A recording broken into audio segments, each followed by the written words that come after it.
In Nebraska, everything seems to be about football, football, and more football. But the growing concern with chronic traumatic encephalopathy, or CTE, raises questions as to whether football is safe to play with so many concussions within the game.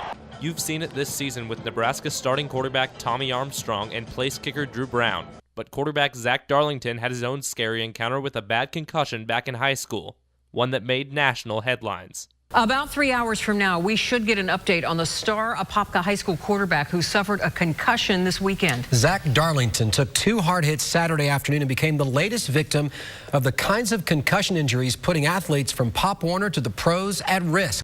Darlington was knocked out on the play, leading to months of recovery. While this degree of concussion is rare, studies done by Biological Conclusions show that more concussions occur in football than any other high school sport. Darlington explained how he had to go through speech therapy and had trouble with math in the months following the incident, and spent the remainder of the season in concussion protocol. When Darlington's head hit the turf, his brain moved and hit the inside of his skull hard.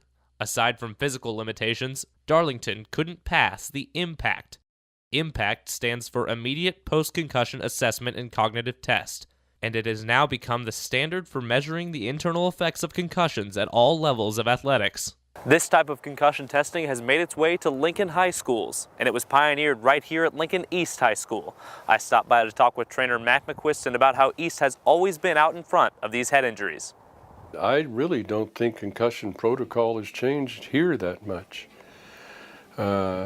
We've always been more or less on the forefront of following proper procedures and being ultra conservative maybe regarding head injuries. McQuiston says part of staying ahead of concussions in football is recognizing the proper training methods. And even though awareness has grown, the numbers don't necessarily follow suit. As far as rates of concussions, we've seen a decrease here at East High School, and I attribute that to a number of things, more instruction in proper tackling techniques and better conditioning. With the rise in awareness for CTE, McQuiston says it's now more vital than ever to make sure athletes go through every step of the concussion protocol to avoid deadly consequences. That's the main priority here with the concussion protocol, is to make sure that they're fully recovered before they're put at risk again, before they're put into practice or back in a game. The chances of something catastrophic are way down, only if they're fully recovered. If they're not, certainly second impact syndrome, which can be catastrophic in the form of death, or I believe something worse when you are